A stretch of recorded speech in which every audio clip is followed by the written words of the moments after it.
सर्वप्रथम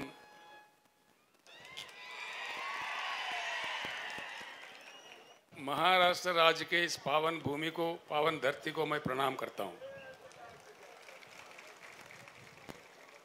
हमारे सौभाग्य है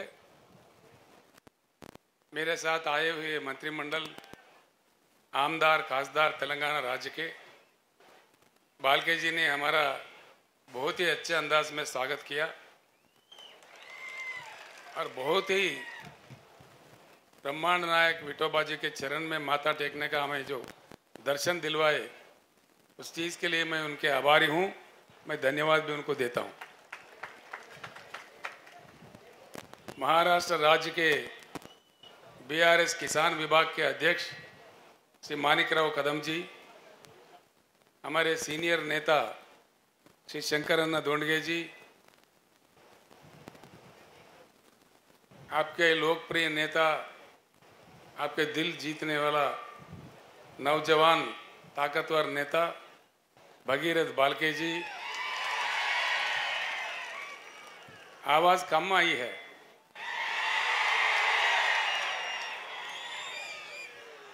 ये भगीरथ है, आगे चल के पूरे चंद्रभागा का पानी मंगलवाड़ में लाने वाले हैं।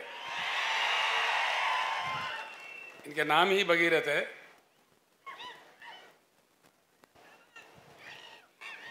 मंच पर उपस्थित नेतागण, सभा में उपस्थित भाइयों बहनों और माओ, मैं आप सभी को प्रणाम करता हूं।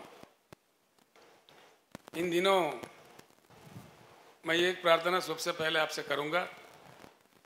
मेरे जो भी शब्द है आपके सामने, आप सुन के यहीं मत भूल जाइए। अपने गांव जाके जरूर अपने मित्र और अपने फैमिली में चर्चा कीजिए, अपने गांव में चर्चा कीजिए। इतना मेरा प्रार्थना है।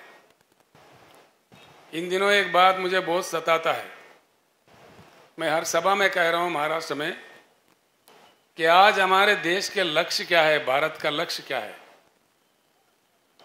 देश का कोई लक्ष्य है या बिना लक्ष्य के हम गुमराह हो गए, हम भटक रहे अंधेरे के रास्तों में।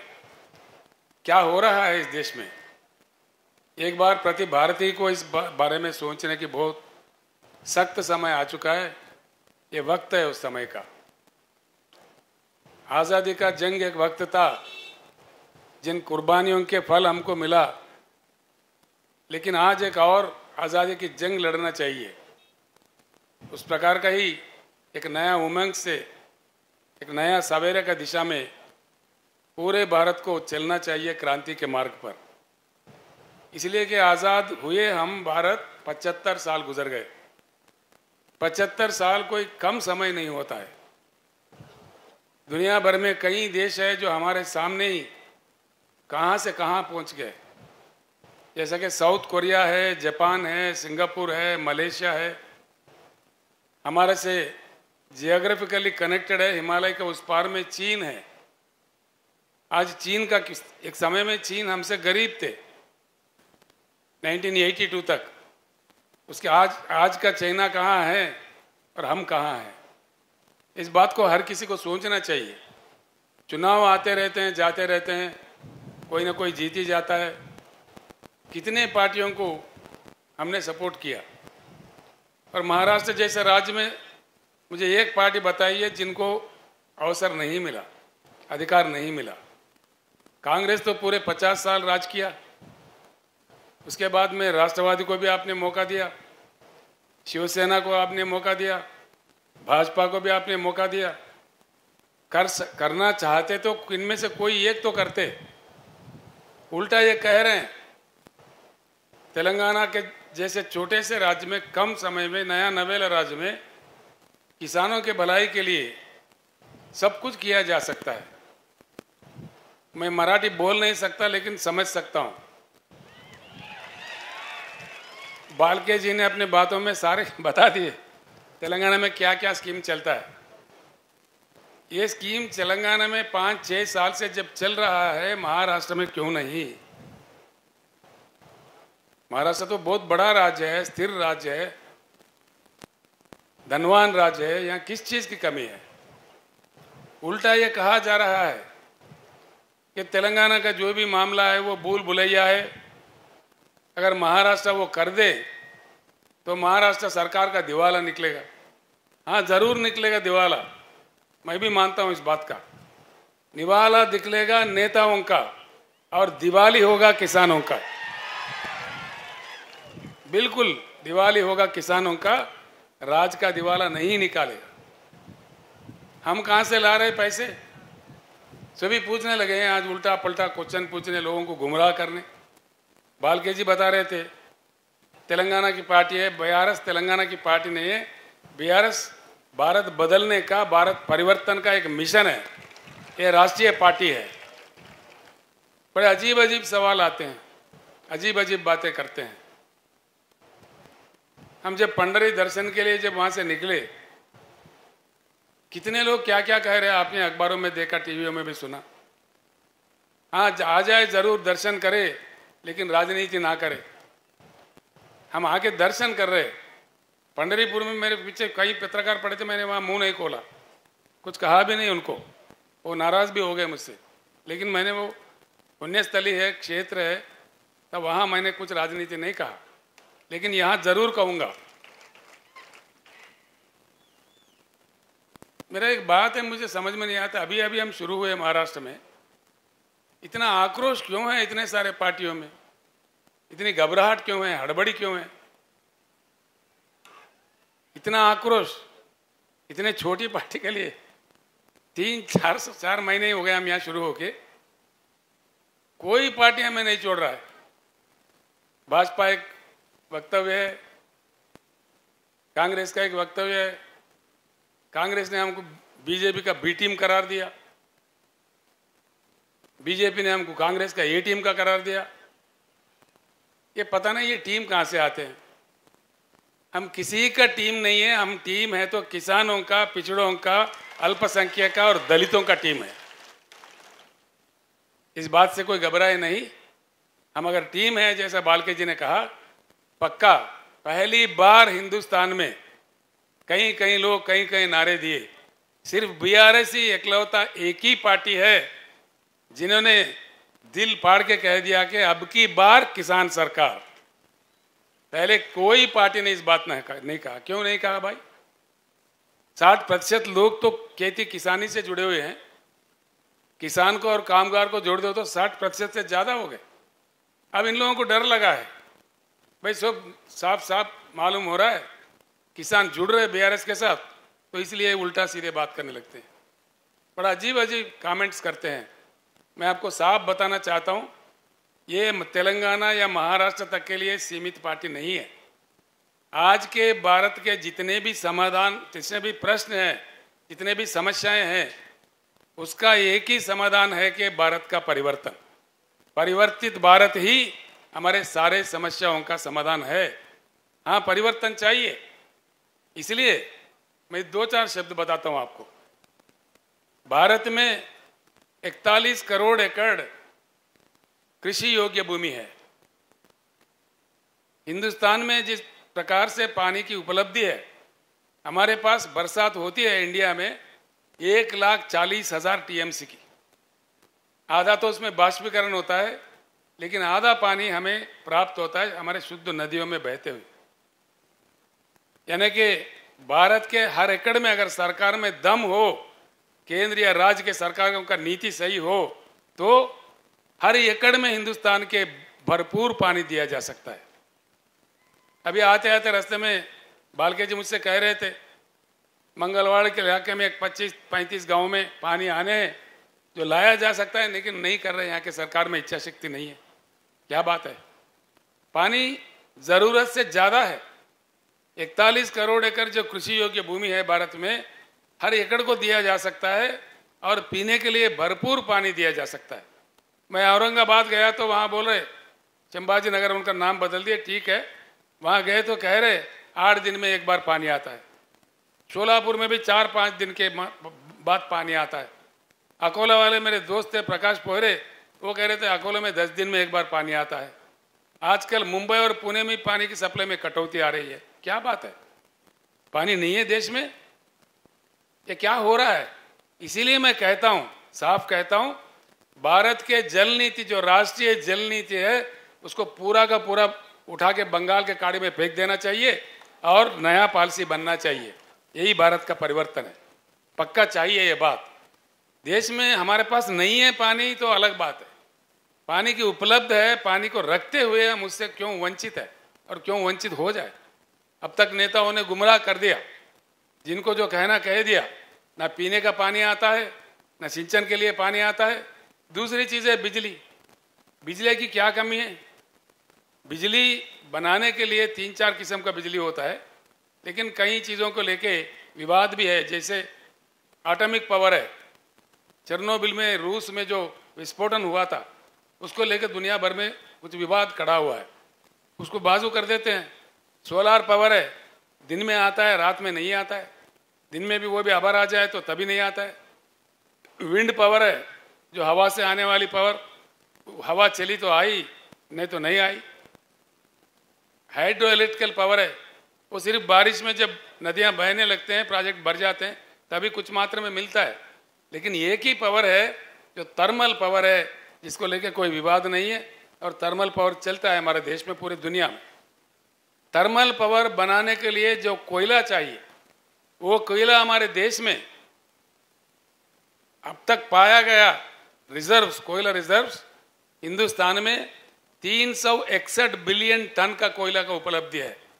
मैं यही बात आपसे विनम्र पूर्वक प्रार्थना करता हूं, मेरे बात को जरूर चर्चा में ले आए गांव में, कि जरूरत से ज्यादा पानी है। केसीआर ने कहा ये सच है कि झूठ है, चर्चा कीजिए, उसका निकालिए, पढ़े लिखे लोगों को पूछिए, इरिगेशन अधिकारियों से पूछिए। भारत में बिजली, आप चौंक पड़ोगे, आप चौंक जाओगे। जो आपके केंद्र सरकार, पीछे का केंद्र सरकार, राज्यों के सरकार जो गुमराह कर रहे हैं, जो निजीकरण कर रहे हैं, वो सरासर गलत है। इसलिए मेरा प्रपोजल है, भारत परिवर्तन का ये भी एक हिस्सा है, पूरे राष्ट्रीय ऊर्जा पॉलिसी को भी बदल देना चाहिए। इसलिए कि हमारे पास जिस प्रकार का कोयला उपलब्ध है, हाइड्रो इलेक्ट्रिकल बिजली, सोलार का बिजली और थर्मल बिजली जो कोयला से बनता है, तीनों को संतुलित करके अगर देश के लिए दिया जाए, पूरे भारत के छोटे छोटे गांवों से लेकर बड़े बड़े शहरों तक, छोटे छोटे उद्योग से लेकर बड़े उद्योगों तक, और पूरे जगह बिजली पर्याप्त देने के लिए 150 साल तक के लिए ये पर्याप्त है कोयला। ये मेरे आंकड़े नहीं है, ये मेरी कल्पना नहीं है, ये केंद्र सरकार के आंकड़े हैं, कोयला मंत्रालय के आंकड़े हैं। इसलिए मैं बार बार कह रहा हूं, इस बात को आप अपने गांव में चर्चा कीजिए। क्यों हमको गुमराह किया जा रहा है? बिजली दे सकते हुए, बिजली बना सकते हुए क्यों निजीकरण कर दे रहे बिजली कंपनीज को? और हमारे देश में इतना भरपूर कोयला है जो 150 साल तक के लिए पर्याप्त है, उसके बावजूद क्यों कोयला ऑस्ट्रेलिया से मंगाया जा रहा है? क्यों कोयला आज कई अन्य देशों से मंगाया जा रहा है? इस बात को हमको समझना चाहिए, ये रूट मुद्दे हैं।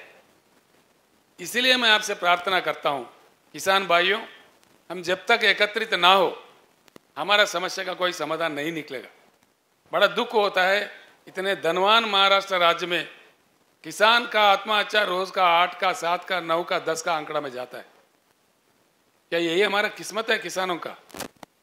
एक ही समाधान सब साफ कर सकता है, एक ही हमारा, अगर हम प्रतिज्ञा ले ले, सारे किसान चुनाव के समय इकट्ठे रहे, किसानों को पार्टी को खड़ा करे, तब जाके हमारा बिल्कुल समस्या सुलझ सकता है, इसमें मुझे कोई शक नहीं।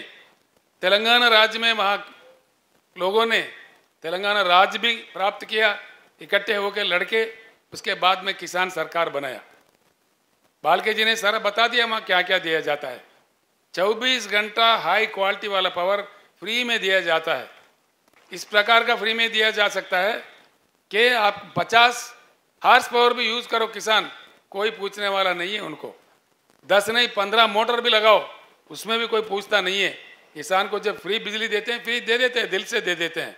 चुनाव के लिए, वोटों के लिए नहीं देते, वोटों के समय में नहीं दिया हमने। ऐसे ही 10,000 रुपये हर एकड़ को उनके निवेश के लिए दे देते हैं, जो लागोड़ी आप कहते हो। उस प्रकार का किसान का किसी भी प्रकार का मृत्यु हो, एक्सीडेंटल नहीं, किसी प्रकार का सहज मृत्यु भी हो जाता है, हमने बीमा कर दिया है, पूरा बीमा का प्रीमियम सरकार ही भरता है, 5 लाख रुपए उनका क्रियाक्रम से पहले उनके घर में पहुंच जाता है। किसान का पैदावारी जो है, धान उगाते हैं तेलंगाना में ज़्यादा, हर एक दाना पूरा का पूरा सरकारी खरीदता है। वहाँ हमने 7,000 के ऊपर खरीद केंद्र खोले हैं। पूरे किसान अपने गांव में ही, वहीं कभी उनको ना मंडी जाना पड़ता है, ना सेठों के बीटों के पास में जाना पड़ता है, ना चिट्ठी लेके पैसों के लिए घूमना पड़ता है। मैं जानता हूँ महाराष्ट्र में कैसा कैसा दिया जाता है। ये मैं जिस एरिया में खड़ा हूँ, ये पूरा गन्ना का एरिया है। गन्ना के दाम के लिए हर साल क्यों किसानों को लड़ना पड़ता है? क्या कमी है? क्या दम नहीं है सरकार में इतना भी? एक साल में बुला के इसको सुलझ दे। हम लड़ाई है नहीं लड़े, ये बात नहीं है। शरद जोशी के जमाने से कितने लड़ाइयाँ लड़े। प्याज उगता है, उसका दाम नहीं मिलता। प्याज के दाम के लिए हमारे किसान भाई नासिक से मुंबई तक पदयात्रा करते हैं, हजारों की संख्या में। उनके पैर से खून भी निकलता है, तभी सरकार को कोई एहसास नहीं। गन्ने के दाम क्यों नहीं देते? कहीं भी नहीं देते। गन्ने के पैसे कैसे देते? 3 महीने में, 4 महीने में, 5 महीने में देते हैं, एक बार नहीं आता है। ये क्यों? इससे क्या हम नहीं निकल सकते? इस कष्ट से, इस मुश्किल से हम नहीं निकल सकते? बराबर निकल सकते हैं हम अगर एकजुट हो जाओ। किसान का सरकार आ जाए तो उनके सर पे बैठ के दिला देगा, सब कुछ मिल जाएगा। इसमें कोई चमत्कार नहीं है। इसलिए मेरा प्रार्थना है आप सब लोगों से, किसान जब तक एकत्रित ना हो, कुछ नहीं बदलने वाला है। पार्टी बदलते रहेंगे। अब समझिए, आप कर्नाटक में हाल में चुनाव हुआ, वहाँ भारतीय जनता पार्टी हार गया, कांग्रेस सरकार आ गया। क्या कुछ बदलने वाला है? वहाँ पे कुछ नहीं बदलेगा। वही पॉलिसी चलते रहेगा, वही पुराने ही कथाएं सुनने पड़ेंगे। इसीलिए मेरी प्रार्थना है, चुनाव में पार्टियां जीतना नहीं है। जब से हमारे भारत में चुनाव में जनता जीतने का रवैया शुरू होगा, तब से भारत बदलेगा। जनता को जीतना चाहिए, जनता को अपेक्षा जीतना चाहिए।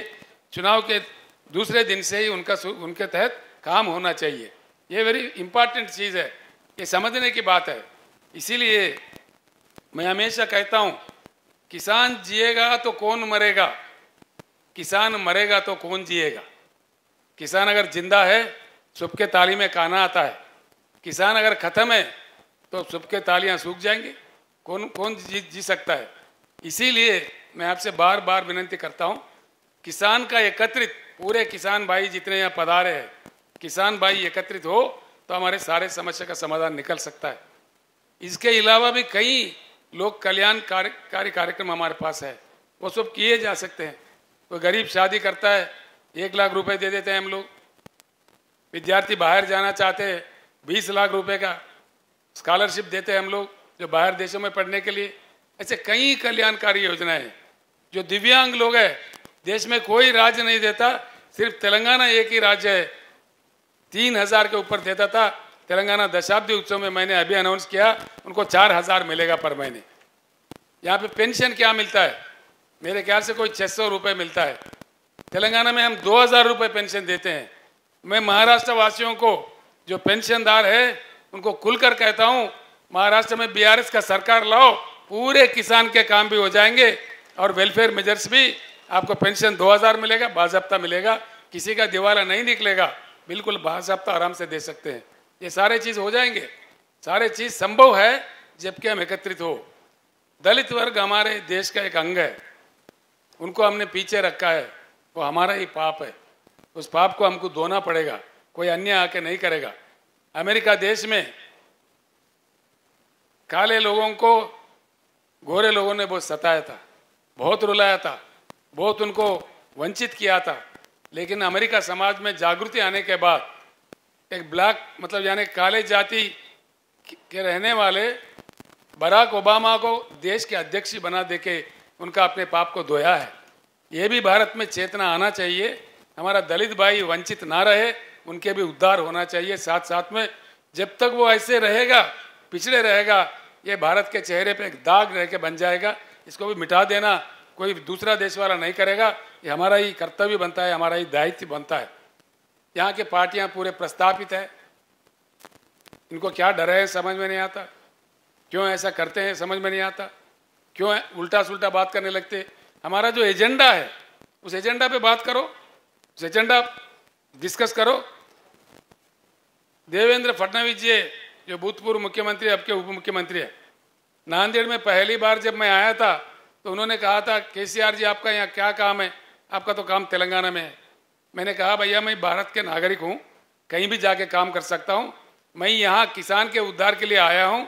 अगर मुझे नहीं चाहते हो तेलंगाना एजेंडा मक्की का मक्की 100% इम्प्लीमेंट करो, मेरा काम खत्म, मैं मध्य प्रदेश चले जाऊँगा, महाराष्ट्र नहीं आऊँगा। उसका जवाब नहीं है उनसे, उसका जवाब आता ही नहीं है। उनको कहना चाहिए कि बिल्कुल हम अमल करेंगे, नहीं करते। केंद्र सरकार एक 6,000 रुपये देते हैं, वो भी कम लोगों को, कम किसानों को। हमारे पास कोई ऐसा अभेद नहीं है। पूरे किसान जितने भी है 70 लाख किसानों को हम रईतु बंधु जो स्कीम है 10,000 देने वाला, छोटा बड़ा सब किसानों में देते हैं, कोई भेदभाव नहीं है उसमें। इसी प्रकार का यहाँ भी आना चाहिए। लेकिन जैसा बीआरएस ने प्रवेश किया महाराष्ट्र में, फिर 6,000 का ऐलान हुआ। वो किसको देंगे? जो किसान सम्मान निधि मिल रहा है उन्हीं को देंगे, बाकी को नहीं देंगे। वो भी पूर्ण रूप से नहीं, 2-2 हज़ार करके 3 किस्तों में देते हैं। हमारे पास ऐसा नहीं है। फसल को 5,000 एक देते हैं निवेश के लिए, फिर दूसरा फसल के दूसरा दे देते हैं। मुफ्त में पानी देते हैं, मुफ्त में बिजली देते हैं, और हर दाना उनका खरीदते हैं। खरीदते भी कैसा? सीधा उनके बैंक में जाता है। आप लोग प्रसन्न हो जाएंगे मेरे बात सुनकर। तेलंगाना में मैंने देखा है, मुख्यमंत्री बनने के बाद 2 साल किसानों का जो कष्ट है, मुश्किल है, मैंने देखा है। उसके बाद में पूरी तलाटी व्यवस्था हमने बर्खास्त कर दिया है तेलंगाना में। तलाटियों का जो काम है आप जानते हैं, हमारी भूमि उनके नाम पे लिख दे, इनका भूमि उनके नाम पे लिख दे, वहाँ पूरा तलाटी व्यवस्था ही बर्खास्त कर दिया कानून बना के। उनके पेट में नहीं मारा हमने, दूसरे डिपार्टमेंट में उनको नौकरी दिया, और तलाटी व्यवस्था निकाल के धरणी बोल के पोर्टल ला के सारे जमीन का रिकॉर्ड हमने डिजिटलाइज कर दिया। उसके लिए उस माध्यम से ये सुविधा होता है किसानों को। धान खरीदते हैं, किसी के पास फिरने की जरूरत नहीं है, सीधे किसान के बैंक अकाउंट में जाता है। जो 5,000 हर फसल के लिए हम निवेश के लिए देते हैं, वो भी सीधा, ना दरखास्त देना है, ना दफ्तर जाना है, सीधा उनके बैंक अकाउंट में जाता है, हैदराबाद से जाता है। किसान का जो बीमा है उसके लिए कहीं दरखास्त नहीं देना है, सीधे उनके अकाउंट में बैंक में चले जाता है। ये संभव बात है। ये बात जब तेलंगाना में हो रहा है, महाराष्ट्र सरकार क्यों नहीं कर सकता? यही मेरा क्वेश्चन है, यही मेरा सवाल है। सिर्फ महाराष्ट्र ही नहीं, मध्य प्रदेश में क्यों नहीं, उत्तर प्रदेश में क्यों नहीं, पूरे अन्य भारत में क्यों नहीं? ये संभव होते हुए भी एक राज्य में, हिंदुस्तान के एक हिस्सा में हो रहा है, बाकी भारत में क्यों नहीं? इसीलिए मैं आप तमाम लोगों से, सभी लोगों से मैं प्रार्थना करूंगा, ये पूरे भारत के किसानों के जंग है, उनके प्रतिनिधि है बीआरएस पार्टी। सिर्फ महाराष्ट्र या तेलंगाना किसी एक राज्य का नहीं है। और आखिरी में मैं एक बात आपको जरूर बताऊंगा।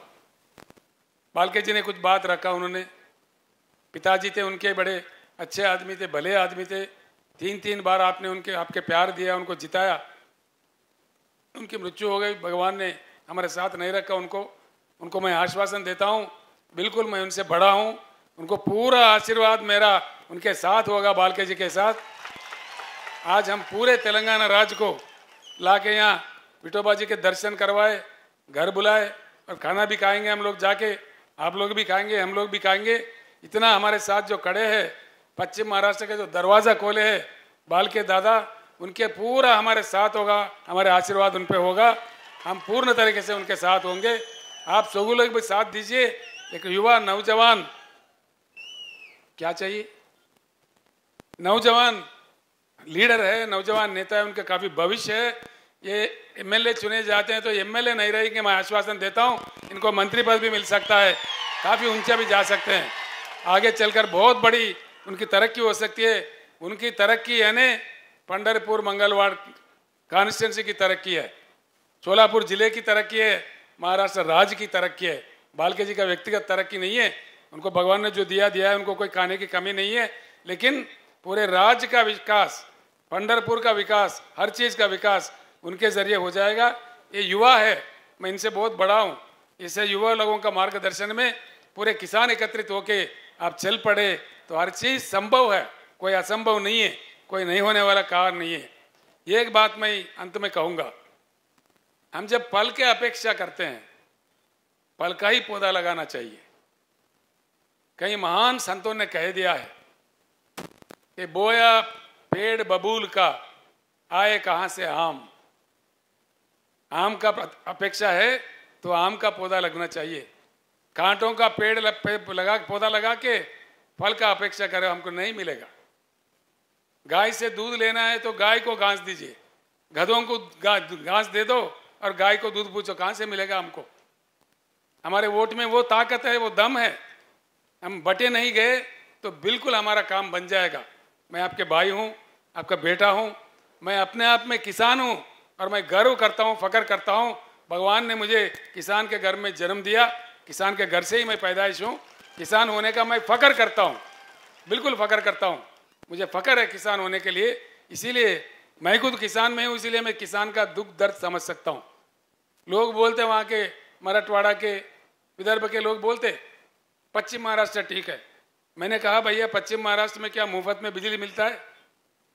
मिलता है? 24 घंटा मिलता है? 1 घंटा भी नहीं मिलता है। लागोड़ी मिलता है? नहीं मिलता ना? मुझे सुनने नहीं दे रहे।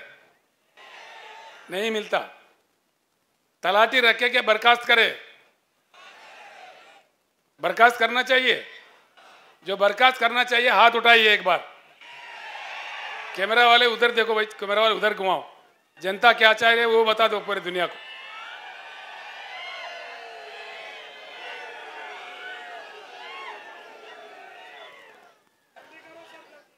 ऐसा है, केंद्र सरकार ने अनाउंस कर दिया डिजिटल इंडिया। डिजिटल इंडिया सही है, महाराष्ट्र के किसानों के लिए ये सुविधा क्यों नहीं लाया गया? कीजिए, बिल्कुल कीजिए, क्यों नहीं कर सकते? जब तेलंगाना कर सकता तो आप भी कीजिए। इन तलाटियों के लूट मार से बचा लीजिए किसानों को। ये करने वाले बात नहीं करते, उल्टा सुल्टा बोलने लगते हैं जो करने वाले। लेकिन जनता क्या चाहता है अबे आपने हाथ उठा के बता दिया तो भी समझ में आ गया। कई कई बातें हैं। मेक इन इंडिया बोले देश के प्रधानमंत्री साहब ने। मेक इन इंडिया है तो हर शहर में क्यों चाइना बाजार लगता है? भारत बाजार कहाँ भाग गया है? क्यों चाइना बाजार ही दिखता है हर शहर में? बच्चे उड़ाने के पतंगों के मांझा, दीपावली के दिए, दीपावली के पटाखे, होली के रंग, ये सारे चाइना से आते। क्या भारत में इतना भी सलाहियत नहीं है कि ये चीज़ यहाँ बन सके? आप सोचिए इन बातों का, आपके गांव जाने के बाद सोचिए कि भारत बदलना है, नहीं बदलना है। जरूर भारत का परिवर्तन ही आज के भारत के समस्याओं का समाधान है, कोई दूसरा नहीं समाधान है। पूरे नीतियां बदलना चाहिए, पॉलिसियां बदलना चाहिए, पारदर्शिता होना चाहिए, लोगों के सामने रखना चाहिए। मैंने डट करके पूछा, मुझे कोई डर नहीं है। हाँ, तलाटी लोग हाँ जरूर हमारे खिलाफ वोट डालेंगे, कोई बात नहीं है। लेकिन जब जनता चाहता है, हम खुल के कहते हैं कि तलाटी चाहिए कि नहीं चाहिए। महाराष्ट्र के हर प्रांत में मैं पूछ रहा हूँ, विदर्भ में, मराठवाड़ा में, नासिक में, हर जगह मैं पूछ रहा हूँ। हर जगह की पुकार, जनता का पुकार यही है कि तलाटी निकाल दो। जैसा तेलंगाना में होता है, हमारा भी डिजिटलाइज रिकॉर्ड करो, हमारा रिकॉर्ड सेफ रखो, जमीन सेफ रखो, कोई उल्टा सुल्टा ना हो जाए। हमारे तेलंगाना राज्य में किसान धरनी पोर्टल में एक बार उनका जमीन, उनका नाम चढ़ गया, वो निश्चिंत है एकदम, उसका कोई नहीं बदल सकता। बदलने का अधिकार किसान को ही हमने दिया है। किसान का अंगूठा यानी कि बायोमेट्रिक लग के ही किसान का जमीन का ओनरशिप बदलता है तेलंगाना राज्य में। उसका कोई तलाटी नहीं बदल सकता, कोई रेवेन्यू इंस्पेक्टर नहीं बदल सकता, तहसीलदार नहीं बदल सकता, डिविजनल ऑफिसर नहीं बदल सकता, कलेक्टर भी नहीं बदल सकता, रेवेन्यू सेक्रेटरी भी नहीं बदलता, रेवेन्यू मंत्री भी नहीं बदलता, चीफ सेक्रेटरी भी नहीं बदल सकता, चीफ मिनिस्टर भी नहीं बदल सकता। सिर्फ किसान की जो भूमि है, उन पे उनका जो अधिकार है, उनका जो पट्टा है, उसको बदलना है तो किसान की बायोमेट्रिक से ही बदलता है।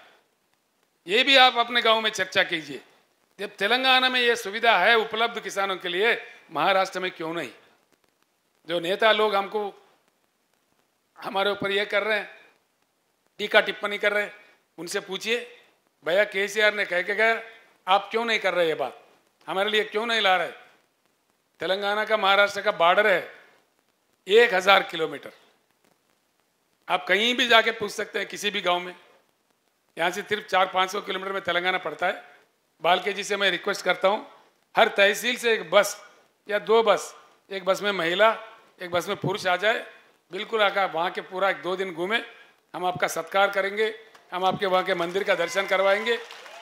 उस सौभाग्य में दे दीजिए, हम आपके बिल्कुल लोगों को लाइए, 1 हफ्ता 10 दिन में पूरे दिखा के हम बता देते हैं क्या क्या कैसा होता है, रजिस्ट्रेशन कैसा होता है। तेलंगाना में रजिस्ट्रेशन करने जाओ 10 मिनट में हो जाता है, फिर पट्टा के लिए समय नहीं है, उसके बाद 5 मिनट में पट्टा भी हो जाता है, वहीं के वहीं पासबुक दे देते हैं। आपके पास जो 7-12 है इतना सा कागज़ देते हैं, हमारे पास कागज़ नहीं देते। हर किसान के पास जैसा पासपोर्ट होता है ना, उससे भी सुंदर सा पासबुक है उनके पास, और उनका कभी वो बेचते हैं खरीदते हैं तो पूरा उसी समय वेबसाइट में दिख जाता है। किसी ने यहाँ खरीदा, उनका बेटा अमेरिका में, वहाँ देख सकता है, अमेरिका में भी, दुनिया के किसी कोने में है, खाली वेबसाइट खोल दिया दिख जाएगा हमारे पिता ने 2 एकड़ खरीदा है। ऐसे सुविधा यहाँ भी किया जा सकता है। हमको बोलने से बजाय ये काम कीजिए ना, ये काम कर सकते ना, टाइम है अभी सरकार के पास, काफ़ी समय है, कर सकते, वो नहीं करते। उसको छोड़ के उल्टा सुल्टा बातें करो, केसीआर को कुछ कहो, ये टीम का हो, बी टीम का हो। मैं साफ बता देता हूँ पूरे महाराष्ट्र वासियों को, भारतवासियों को, बीआरएस किसी का टीम नहीं है। हम अपने आप में पार्टी है, हम किसानों का टीम है, हम दलितों का टीम है, पिछड़ों का टीम है और अल्पसंख्यक लोगों का टीम है। पूरा भलाई करने वाला पार्टी है। ये किसी का बी टीम ये टीम बनने का हमारा कोई ज़रूरत नहीं है। 50 करोड़ यानी कि 50% यानी कि 70 करोड़ आबादी जब हमारे किसान हैं, अगर किसान बीआरएस के साथ है तो हमारे साथ टीम आ जाएंगे। हम किसी की टीम क्यों बनेंगे? किसान हमारे साथ है, आप बताइए, किसान हमारे साथ है, जंग लड़ेंगे अब की बार। डल हो गए आप लोग, खाना तैयार है, जोर से बोलिए, अब की बार, अब की बार भगीरथ बालके जिंदाबाद, बोले भगीरथ बालके। मैं आपको धन्यवाद देता हूं। मेरे जो भी बातें हैं, मैं एक बार विनम्र पूर्वक विज्ञापन करता हूं, मैंने जो कहा है अब तक आपने नहीं सुना है, इसलिए हर जगह मैं यही प्रार्थना करता हूं, ये यहीं नहीं छोड़े, अपने गांव में जाके इसको चर्चा पे रखे, डिस्कशन करे, और सही है तो पूरे लाइन में लग जाइए, हम जीतेंगे। मैं भगीरथ बालके भी जीत जाएंगे, बीआरएस भी जीत जाएगा, आप तमाम लोग जीत जाएंगे। ज़रूर हमारी जीत होगी, क्योंकि हमारे युद्ध में न्याय है, नीति है, ज़रूर हमारे विजय प्राप्त होगा। फिक्र मत कीजिए, कुछ ही दिन में बदलेगा महाराष्ट्र, किसान का भविष्य भी बदलेगा। इतना कहते हुए मैं आपसे रुखसत होता हूँ। धन्यवाद। अब की बार, अब की बार, धन्यवाद।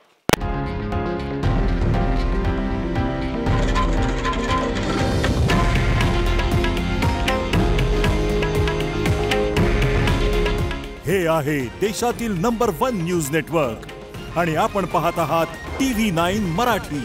काळजी तुमची, हित महाराष्ट्राचं।